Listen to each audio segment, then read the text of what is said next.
Welcome back, ladies and gentlemen, to another edition of Through the Fire. I am your host, Ryan Wickline, and today we are joined by a very special guest. He's a dyslexic, high-performance coach, Mr. Willie Blake. How you doing today, Willie? Oh, like I was talking about behind screen. Today's cloud 9 compared to all the emotional stuff yesterday. So doing great. Yeah, that's awesome. So anytime I can have another guy in here talk about mindset and high performance, I love it. So yeah, we do it. Yeah. The number one question the audience probably wonder, who is Willie Blake? Willie Blake is a freaking awesome dude. And I used to not say that ever, but I'm loving myself. So I'm a dyslexic high performance coach. I help dyslexic entrepreneurs and professionals to be able to stop second guessing, build clarity and a plan to then execute the results that they're looking for at an accelerated rate. And since the beginning, when I was a kid, first grade, I was diagnosed with dyslexia. And then from there, struggled, second guessed my whole life. Everything felt so overwhelming. My friends were going off to honors classes. I was left behind. And continually from there, just finally at one point and halfway through college was like, there's got to be something different. Like, there's no way dyslexia has been holding me back my entire life. And through several things, from learning how to read better, to reading one book to 50 books in a year, to then writing books and listening to more, and just like through consistent stuff, became who I am today. So I just love sharing things that have worked for me, that helped me go from where I was to where I am today, that can hopefully help other people. Awesome. What was it like growing up with dyslexia, and how did that shape who you are today? Yeah, it was rough. I gotta say it was rough. So I remember in elementary school where we'd be first grade, walking to a separate classroom. You can imagine all of us kids in a line behind the teacher, get to the classroom, teacher has us stand up against the wall. And one by one, kids started going through. Well, some of us in the back of the line were curious, so we peek around the corner, and there are a bunch of desks on the other side with, I assume, mothers. There are a lot of moms there, or women that were there. So finally, when it was my turn, walked up. They handed me this piece of paper that looked like the New York Times, and they said, read it. And I stumbled through it. It was hard to pronounce the words, but finally at the end, I got through it. She had a big grin on her face and said, thank you. You can go ahead and go back to your class. And a year later, I found out I had this thing called dyslexia, which is the way that for those who don't know what dyslexia is, super simple. It's the way you process information. So that can be from when it goes into your mind through your senses, through seeing or hearing, how we interpret it in our minds, how we process it, as well as how we communicate it afterwards. So kind of those three parts is where most people get stuck when it comes with dyslexia, which affects the reading. That's why people think dyslexics read backwards. That's why numbers might get shuffled around. But from there, people thought, at least in second and third grade, they thought dyslexia was like cooties and that was contagious, which it's not, by the way. And just throughout elementary school and into middle school, it was a lonely journey. I still had friends here and there, but I was pretty much an outcast. I was always behind.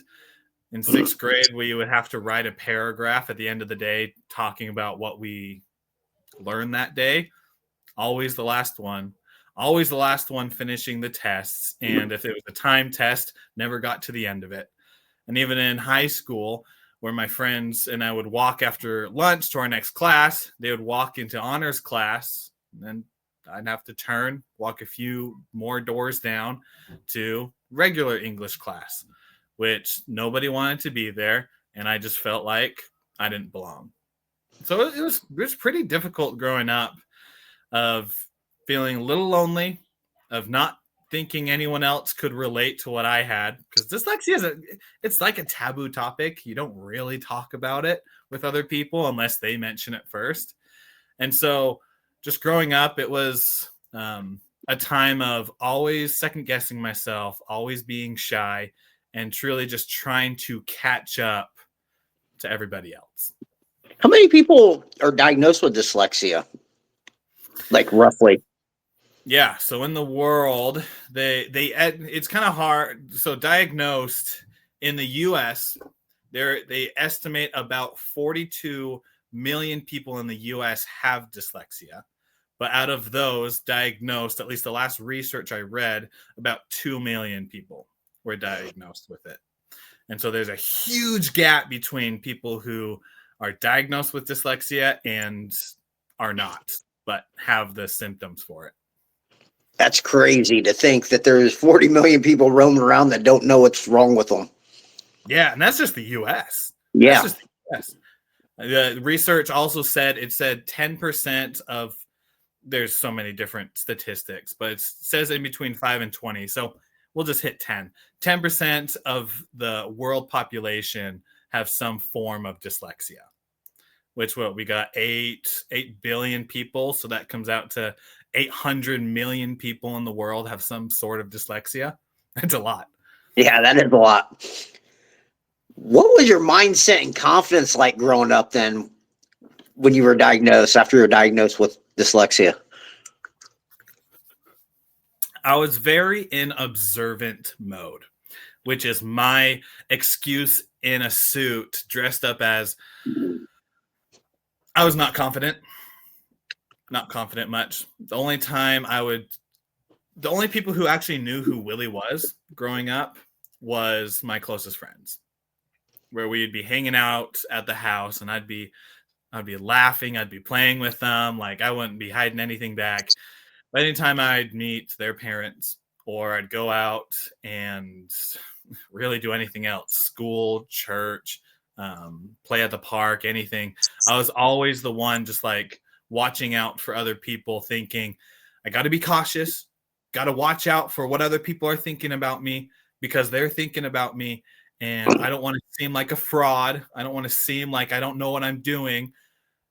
And that's just kind of how it is. So as I grew up, that's not much courage, not much confidence growing up, simply because I was always on guard from when I was growing up of trying to fit in and trying to be like everybody else. Anywhere I went, just always trying to people please. There we go. Trying to find the word. Always people pleasing other people. So probably gave you a lot of limiting beliefs too, didn't it, about yourself? Yeah, a lot. Several. One in particular that actually comes to mind is the limiting belief that I'm always second to other people. That their needs, and not even their needs, but their wants are more important than me. And so when they looked at me and like they said, this guy's he's shy, but man, Willie has such a kind heart. He's always out there serving. Yeah, I do have a kind heart and I do love serving. But some of those times it was simply because I'm number 2. And even if it hurt me, I would always people please and always serve other people. So absolutely, there were limiting beliefs. Yeah. How were you able to overcome dyslexia as an obstacle to keep moving forward? Great question. I talk about it so much, and like that question is just like, how did I do it? If I would just, man, it's such a complex question when I go into it. I'll keep it simple though. It was me accepting that it's just a part of me and me being grateful for it. So a lot of people that I work with, with dyslexia, they also might have ADHD or autism, or they have problems with their family or finances. Like there's always something else with the dyslexia that seems to be like a challenge for them. And they can't get past the thought of this is going to be a challenge for the rest of my life. And so what I've learned to do and what I help other people learn to do is you need to look back in the past and be okay with what happened. Because truly, most people, and I say this, I'll go out on the end of the branch and say, almost all people in the moment will make the best choice that they think they should make. Every single time, someone's going to make the best choice in that moment, which means that we can't be beating ourselves up about the past because our old self made the best decision back then based off of the information that we knew then.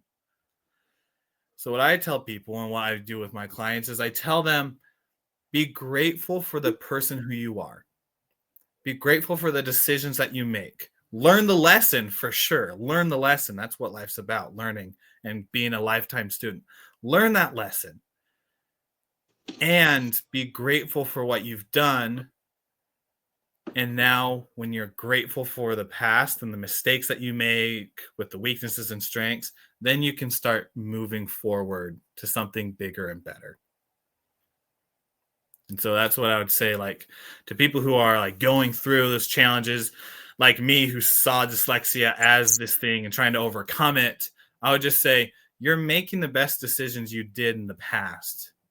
And now be grateful for it, say thank you and learn from it. But like the reality of it is, dyslexia is just one thing among a list of 1,000 things that make us who we are as a human being. So to what's the word I'm looking for? To solidify the single title of dyslexia and say that is the challenge, that's holding us back. But when we truly see that dyslexia, we might struggle with reading, but it also gives us the power of empathy. It gives us better perspective. We're great at problem solving. We see things at a greater distance, able to think outside the box, a lot more creative. Like all these things, all these advantages that come with dyslexia are overshadowed by what most people talk about. And so I share, yeah, there you have the hard part of it, but even more, you have this massive list of great things. And like Henry Ford was quoted saying, or what we attribute the quote to, was whether you believe you can or you can't, you're right. Yeah. So that's some great advice. So I started focusing on the good side, and over time it helped me to overcome my thought on dyslexia. Yeah. I love how you just said, like, hey, like you made the best decision possible with what, with what information you have. Like there's so many people who are scared to make any decision whatsoever. They live with so much indecision and like scared of making that mistake. It's like, go make the mistake. It'll make you better. Yeah, it's like what was his name? Last name Holland. He was telling this story of him and his son were on a dirt road and they came to a Y in the road. Pick direction A or B. And so the father sat there and said, which way should we go? And the son sat there, and it was a spiritual lesson, and he felt that B was the right way to go. So the father said, okay. Drove down to path B. And then at the end of it, after like a mile or two, it wasn't construction, we call it. It was the end of the road. And so they had to drive 2 miles back to then go down path A. And while they were coming back, the son asked the dad, he's like, Dad, I had a good feeling that path B was the way I was supposed to go. Why was it the end of the road? And why did I have the feeling that that was the right way when it was actually the wrong way? And the dad said something just like you were mentioning, is that sometimes when it comes to like limitations and mindset, sometimes when it comes to decision making, we need to just go. And that usually is the better decision off of no decision. Yeah. So sometimes we need to start going, hit the end of the road on path B, and realize that was the wrong decision, to then come back and then start going to path A. Where most people, they don't even start walking. They don't even start putting the pedal to the gas, the pedal to the gas to the pedal. Y'all know what I'm talking about. They don't put the pedal down. And so they're just sitting at that Y road being like, man, which way is the best way? Which, in my experience, most of the time, it is better to make a decision, go down the wrong path, then if that's the end of the road, having to come back and go a different path rather than just sit there and not do anything. Yeah. What led you to become a high performance coach? Yeah, it was a path, but simply as a kid, there's two things I wanted. I wanted to write my own books and I wanted to be a teacher. But I never wanted to be a traditional teacher because you can see that growing up with dyslexia and some teachers not really knowing what that was kind of hurt my image of what a teacher was. So I didn't want to be like the traditional teacher. As I grew up and realized dyslexia wasn't hurting me, I started reading books like Rich Dad, Poor Dad, 10X Rule by Grant Cardone. I read some of Tony Robbins' work, Jay Shetty's. Like I was starting to build this mindset of growth rather than comfort. And it was just like one by one, it was this transform of I want to be this teacher to coaching. Coaching sounds pretty cool. So I'm going to be the success coach. And I was trying to sell to everybody, and everybody needs my help. And when you sell to everybody, you sell to nobody because nobody is able to listen. So then I went to the empowerment coach. Success is cool, but let me empower you first. Still the same thing. Then I had a conversation with a good buddy of mine after we went to a mastermind a couple of years ago. And he said, Willie, why aren't you teaching dyslexics? Like you've lived with dyslexia your entire life. That is like hands down what you know best. Why haven't you been teaching people? And after about an hour and a half conversation with him, I left there thinking, you know what? He's right. I want to teach dyslexics and I have the most experience there. So then I became a dyslexic achievement coach where I help dyslexics to achieve things. But then that was it was more, what's the word? It was more clever than clear. I was trying to impress people by the wording more than just being like, this is the results you get. So it was just over literally 5 to 6 years going from the success coach to year by year coming down to the niche I have now, which is now I help dyslexics who are entrepreneurs, who are professionals to be able to achieve things that they want. And how do I do that? By my GPS method, which is you got to get clear first, then you got to make a plan, and then you got to start now. Super simple. And that's what helped me. And as I broke it down, that's like the framework that I created that helped me out. So then I started helping other people. And now I have dozens of people who are just like, thank you for showing me this. This works for me. And I'm like, cool. I'm glad since it worked for me, I'm glad it also works for you. And so now I'm sharing that with more people. And that's kind of like how it led down. It was like the general to then as I was niching down, going from my own experience, starting with dyslexics and then the achievements I've created to then being the high performance coach that I am today. Awesome. So what types of services do you provide? Yeah. So we have a community that is free for dyslexic entrepreneurs and professionals. And it's just a community. It's called Next Level Dyslexics for just people just to come in, learn tips and tricks that have worked for dyslexic people. And then I also have different packages. Like I have a 3-month package to work with me one-on-one. I also have a 6-month.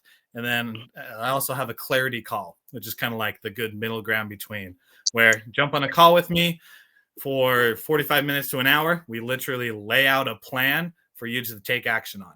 If they want coaching and someone to hold their hand and accountability with it, I'm there to support them. But that's literally it of we got this plan. So simple that you have daily steps to then work towards. I give it to them, and then that's what it goes from there. So those are a few things I offer. Awesome. What's probably the biggest challenge that your clients face? Biggest challenge that my clients face. 2 things. One is the mindset of it, which I'm glad I'm talking to someone about mindset because this is a great thing. First is the mindset of it. They always second guess themselves because they've been doing it their entire life of when other people are like, they write on the homework assignment or write the essay, and then someone hands back the D- paper to them. Second guessing. They're just like, oh, I thought this was a great paper. I guess it isn't, according to everybody else. So second guessing on decisions that they make, the mindset. And then the second part is they aren't clear on what they want. For an example, one of the clients I have, she is working on getting on 1,001 stages. But when she first came to me, she said, I wanted to be a speaker. And I said, cool. What have you spoken on stage-wise? She says, well, I spoke in front of my church congregation. And I'm like, cool. Anywhere else? She says, well, I want to start a podcast. And I did go to Toastmasters and spoke on there. And I'm like, cool. So in my opinion, by definition, you're already a speaker. So now what are you working on? And it was just like this funny, this paradigm shift change of, okay, maybe I am a speaker. Right? So then that question of what do you want to work next on, we got more clear on it, what I mean by that is we actually made it measurable. People can say they want to be a speaker, but don't know how to get there. But as we worked through the plan that we did with her, she came up with 1,001 stages. And I'm like, cool. That is literally measurable. When I say measurable, it is as simple as this. Are you able to check mark the box when it happens? If you're able to check mark the box, if you're able to say, yes, I have done this, or no, I haven't done this, it is not simple enough. Being a speaker, that is so vague. And I'd say a lot of people have that already, have spoken in some format that they can call themselves a speaker. Not by like industry standards or whatnot, but for most people they can. But to do 1,001 stages, literally she knows the moment, if she's tracking it, the moment when she hits the stage after the 1,000th one is done, right? And so that's the second thing. People just aren't clear. They aren't setting their big goal, big, hairy, audacious goal, their dream, Northern Star vision for something measurable. Even Gary Vee, the huge media dude, what's his ultimate goal? I want to own the New York Jets.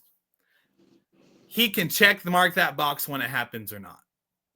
So for the people that come to me, that's where they usually go. First one is their mindset. They usually think dyslexia is a challenge, and it's just like shifting that paradigm a little bit.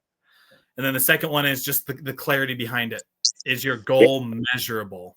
And if it is, cool. If it's not, which most people aren't, you just got to tweak it, and you just got to put a number to it. Yeah, there's a lot of people though aren't very clear on what they want though. Like I've met so many people that don't know what they want.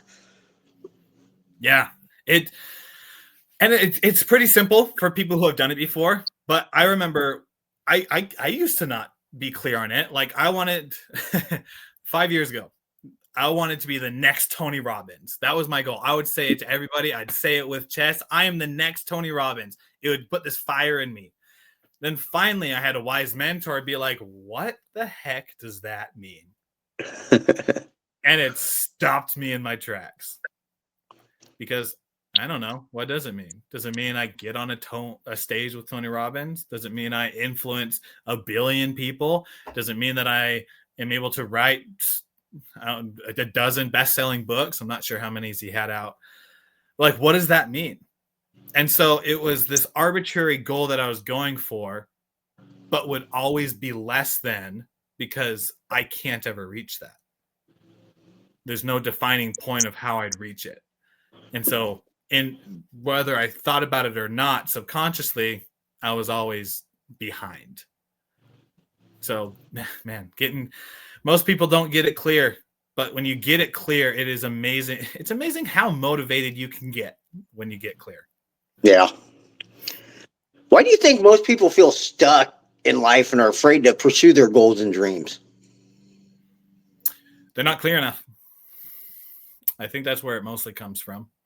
Because literally when you break it down. And what I mean by this is when you create the plan, this is what I do. If you ever been to a restaurant like IHOP or a restaurant that has a kids menu, they have the little maze on it. Anytime I bring my kids to one, I always like visualize it backwards. So then finally when I put crayon to paper, I can do it flawlessly.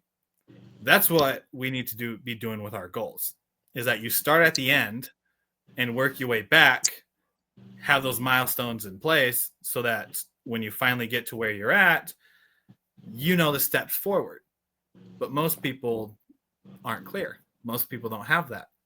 And so I think what stops a lot of people is, of course, there's like the mindset behind it. And of course, there's just like the accountability. I think most people aren't sure exactly what they want.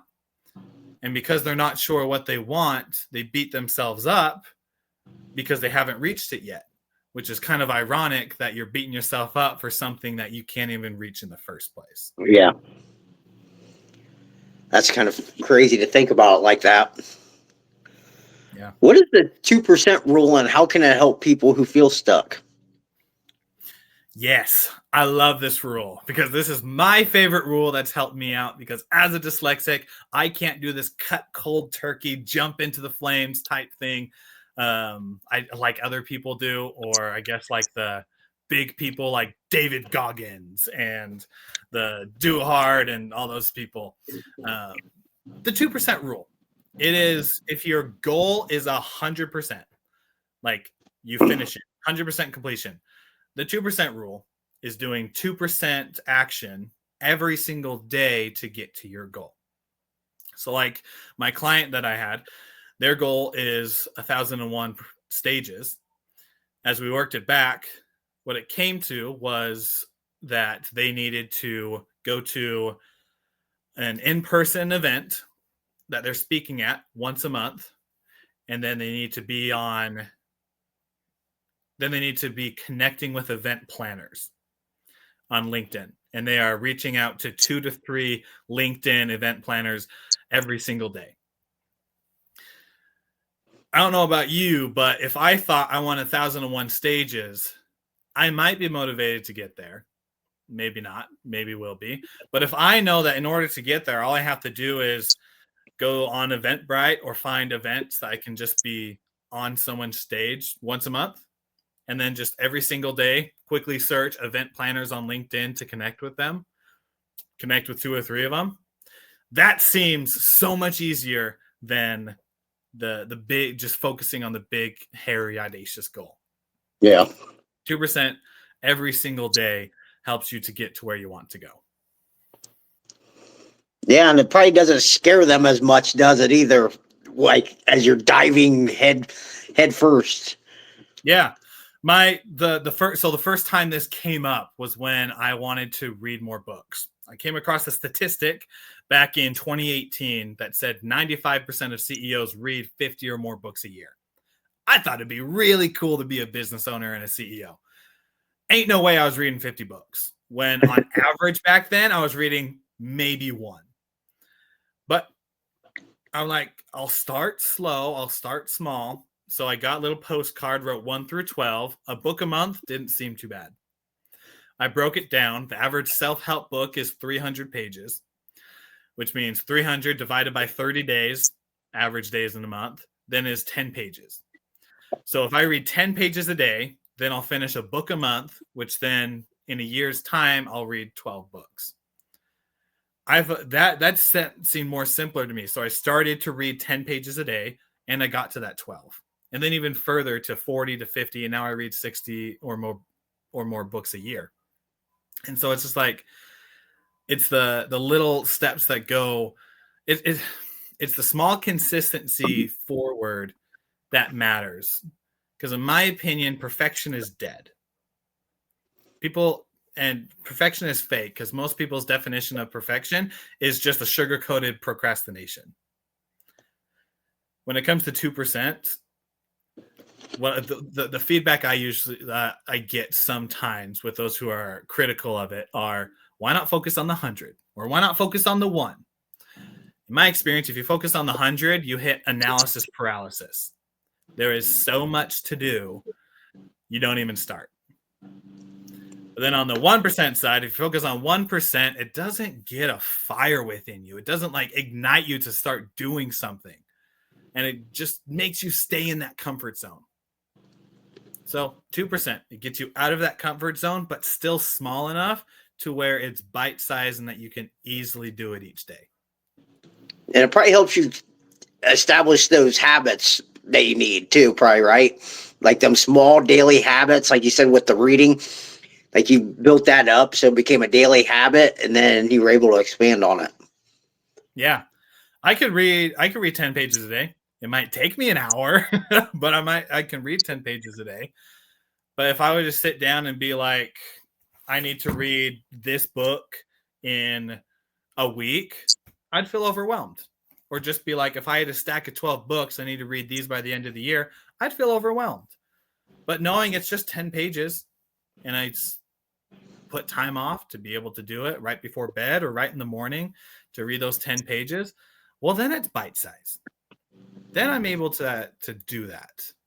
And it's the consistency built over time is what builds the habits. It's what creates that discipline. Yeah, I completely agree with that. How important is self-awareness in building confidence? That is a great question. How important is self-awareness when building confidence? I have two thoughts to this. One is very important, and then the second is not as important as most people might think, which contradicts each other. But let's go into it. So it's important because when you are aware of what is actually going on, then it is easier to change things. An example is I was talking with my brother the other day, and we were talking about fears that people have. And he said, well, there's the fear of public speaking, there's the fear of the dark, and there's the fear of heights. And as we talked about it, we're like, that actually is not the fear most people are talking about, if any people are talking about. The fear of public speaking isn't the fear of public speaking. It's the fear of messing up in front of people. Yeah. The fear of being in the dark isn't about being in the dark. It's about something unknown in the dark. The fear of heights, you're not scared of heights. You're scared of falling. Yeah. And so it's this rewiring of when you are self-aware of what actually is going on, then you're able to do some things to help it out. Dyslexia, of course, it affects how you process information. If you start learning how you learn stuff, then it's a lot easier for you to combat it. Meaning, for me, I'm able to listen and watch videos and get education that way than to read a textbook. But some people are great at reading the textbook, but it's really hard for them to gather information from like music or someone talking to them. So there's like different ways to learn. So being self-aware of what actually works for you helps out a lot. Now, on the flip side of not as important as you think, self-awareness is important, but you can also outsource it, which is this is why we have mentors. This is why we have coaches and leaders and guides. These are the people who are our role models. They know the information that helped them get to where they need to go. So as ourselves, we don't need to be this enlightened individual and know every single thing about us. We simply need to know enough. And then with people who are out there who are doing the same thing that we want, then we can trust them and outsource that self-awareness to where then we can get on a call with them and then they can help us see more, and then they can help us guide us down the path and away from obstacles that we might not be able to see. Yeah. Steer us away from those blind spots. Yeah. So I don't think it's the thing of you don't need the perfect plan before you start, but having a guide to be with you while you have a general idea of what you're doing is probably the best case scenario when you start taking some action. Yeah. Why do you think so many people are afraid to look inward and honestly self-assess themselves? Oh, that's a great question. One of the things that hit me the most a couple of years back was along these lines. They said people like being busy. And subconsciously, they keep being busy because if they slow down, they might actually find something out about themselves. Man, that's pretty insightful right there. Right? That's the same for me. Yeah. It's we I think we're scared. We're scared and we're uncomfortable with addressing the problems inward. Because if we address the problems inward, we're the only ones accountable. We're the only ones to blame. But it's a lot easier to go blame, like, my wife. It's a lot easier to go blame my kids for the mess. It's easier to blame my family members or my friends or my coworkers for things that are going. It's easy to blame the world for the views that are opposed to mine. It's so much easier to push the blame out and with it, push the power that you have out. It's easier to do that than to reflect on yourself and be like, maybe I'm the problem. When in reality, it's not that you're the problem. You've just pushed everything out so much that is causing this problem in your life. People aren't the problem. It's that they're not addressing the things that are going on in their own life and focused on other people. That's the problem. And so to fix that, you look inward. You start with the circle of influence, the circle of what you can do. And then as you focus on that, then it starts to expand and covering more of the circle of concern. I'm using words from 7 Habits of Highly Effective People. If you guys want to go check out the book, you might know a little bit more of what I'm talking about. But we have the circle of concern, which is everything that we're worried about. And then the smaller one of the circle of influence, which we can control. And so self-evaluating ourselves, slowing down is going to hurt. We're going to feel some pain. We might not like what we see, and sometimes it's hard for us to look in the mirror. But when we do it, we take our life back. I think it was someone I can't remember their name, but someone said that we each have 2 lives. And the second one starts when we realize that we only have one. Yeah, I know that from my own standpoint that until I was able to look inward and self-assess what I was doing wrong in my own life and what I needed to fix, my own weaknesses, my own strengths, I wasn't able to do anything because I was holding myself back. Yeah. And you didn't know about it, right? No, and it set you free, actually. Yeah, you don't know what you don't know. And that's why sometimes you got to outsource it. Sometimes you got to outsource your motivation. Maybe you have to listen to motivational music in the morning to get up. You got to outsource, like Tony Robbins. Coaches have coaches. Tony Robbins has a coach. He's the biggest coach out there, the one who's transforming so many people. He has a coach. So who am I? Who am I who has not reached that level to be like, I don't need a coach? And who are each of us to be like, I don't need someone else to help? There's a reason. There's a reason why this world isn't one person. And that's because we need the help of everyone around us. Yeah. What are some of the biggest mindset traps that are holding people back? Yes, mindset traps that hold people back. I wrote a book called Break Free that goes into these 12 chains, and I'll quickly explain 3 of them here.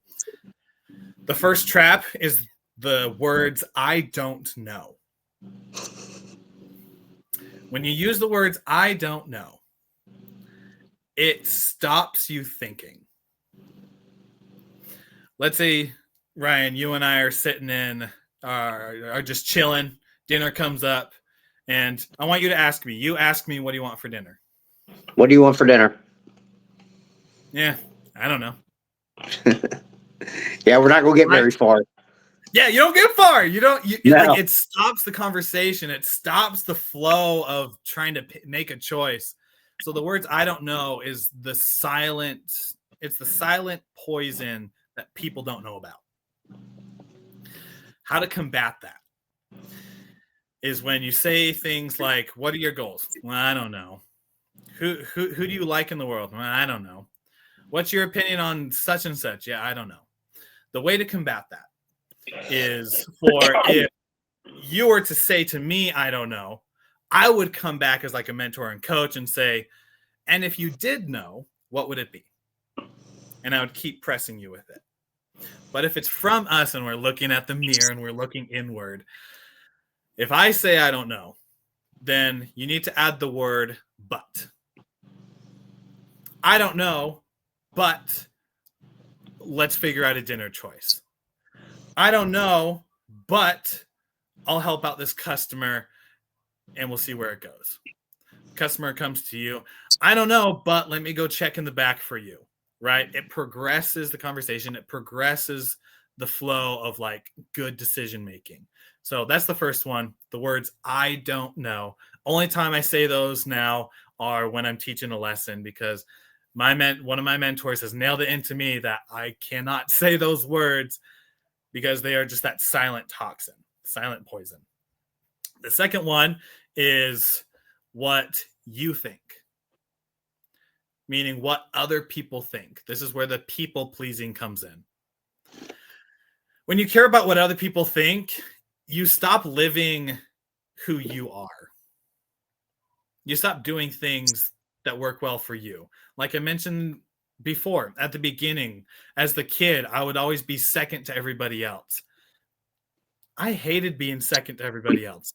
I wanted to like myself. I wanted to be able to go play Pokemon Go whenever I wanted to for the 5 minutes I had for a break. I wanted to be able to go ask the girl across the way if on a date dyslexia for the win on that one.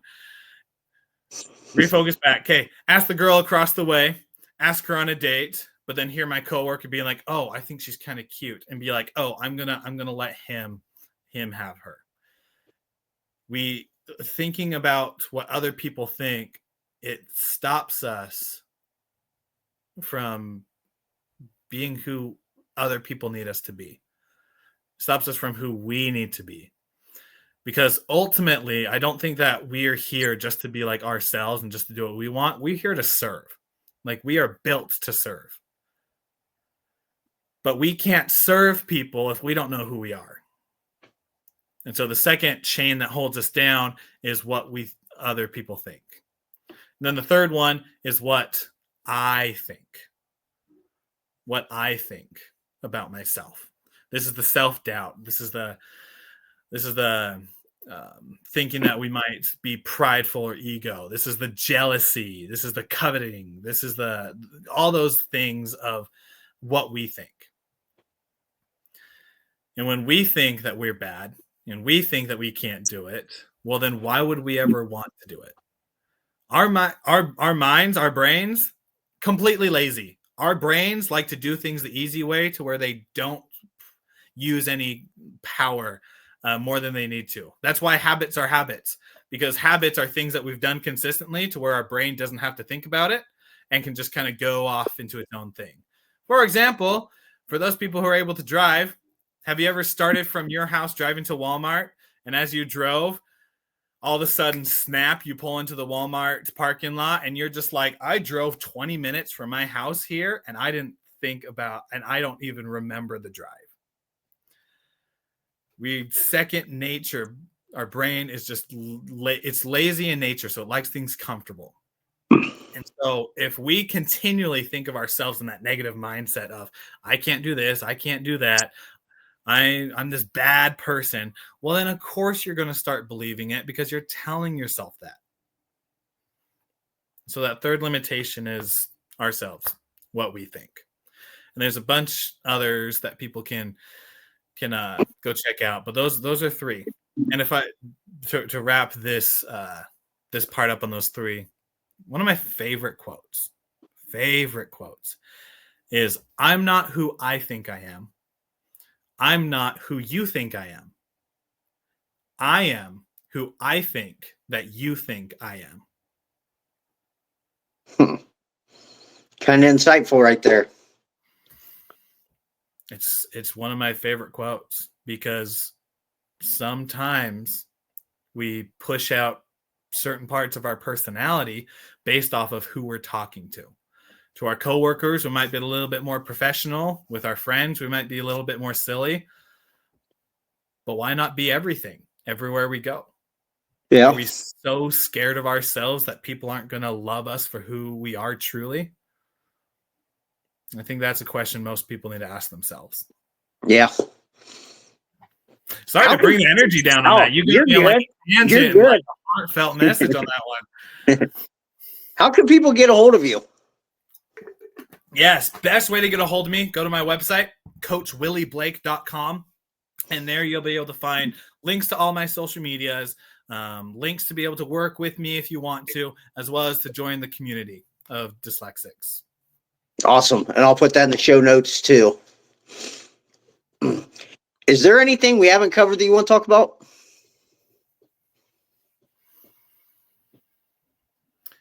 The only thing that comes to my mind that we haven't touched on, because we talked about mindset, we talked about the getting clear on where you want to go. And I'd also say make sure that you're clear on where you're at. And what I mean by that is sometimes we lie to ourselves that life is better than it is. And sometimes we lie to ourselves that life is worse than it is. So what I mean by getting clear on like where we're at, it's ask yourselves things like the physical, the social, the spiritual, mental. Ask those things that where am I at right now?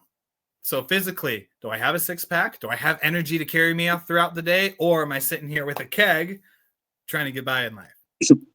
Financially, am I financially independent? Do I have money to be able to do what I want? Or am I living paycheck to paycheck? Socially, can I carry a conversation? Can I ask deep questions? Or is it just hard to talk to a person?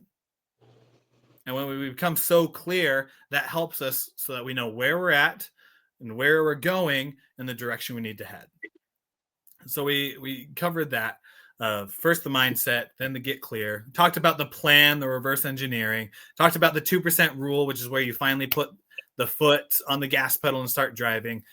But I think the last thing that I wanted to mention is the last part that I talk with people about. And this is usually when it comes to the accountability and coaching side, which is the adapt and the adjustment. Like in that analogy of me driving from my house to Walmart, I don't point my car at like the exact point where Walmart is and drive straight. Because if I do, I'm going to take some people and some houses out on the way. We adjust and adapt, right? We hit the gas pedal. We have a steering wheel for a reason, and we make left turns. We make right turns. Sometimes there's construction, and we got to go around a different way, and eventually we get there. So a lot of people are just like, I have this plan. I'm going to make it work. It's going to be awesome. I got my 2% action today, what I need to do. So we're just going to keep going. Well, you'll find that as you keep going down the path, some days you got to adjust and some days you got to adapt. Sometimes there's construction on the road. Sometimes that life happens. Like for myself, yesterday we had to put down our family dog, and that wasn't something I expected to happen, but it did. And I had to adjust and adapt with the plans I had yesterday, as well as my relationships with my family. And so when life happens, and life always happens, whenever we're going after a goal, we learn to be adaptable and we learn to adjust along the way. And the easiest way to remember this is long term. That's our goal. Keep it there. That's like solid. Like this is what I'm aiming towards. This is the 1,001 stages. This is the 12 books a year. This is becoming a best-selling author. That's the goal. But short term, be adaptable on the journey. Long term, solid. Short term, adaptable. Because when it comes down to it, even the people who are just like, I want to make $1 million, my understanding has always been it's never been about the making $1 million. It's simply about the person who you become who has made that $1 million. Yep, so true with that. I think anything in life is about who you become chasing that anyways. Yeah. Like it's exciting. It's exciting to reach out for stuff. But don't lose vision of who you actually get to become. Yeah. Like who you are as a millionaire, who you are as reading 12 books. Like I looked at myself at the beginning and myself after reading those 12, I was completely different. I was speaking different. You could see this light in my eyes and I was able to communicate a lot better. Like I was more proud of me doing the hard and me making the progress more than actually achieving the goal. Yeah. That is so true. Final question. What is one piece of advice you'd like to leave our listeners with about overcoming adversity?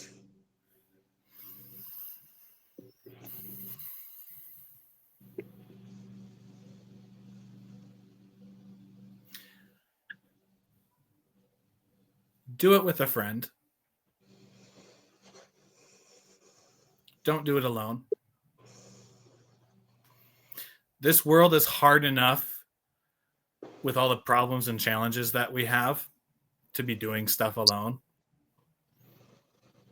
And so whether you're starting a workout routine, becoming a best-selling author, becoming a speaker on stage, or getting the next promotion in your career, do it with a friend. Because interesting. That's the most invaluable thing. Do it with a friend. Yeah, it probably help you so you don't quit too along the way. Absolutely. Awesome. Well, Willie, I can't thank you enough for coming on here, sharing your insight with the audience. No, my pleasure. Thank you. Thank you. It was an honor being on here with you. Hey, I love it. I love it. Well, guys, that's going to be all the time we have here today. Remember, the only way to get what you want is go through the fire.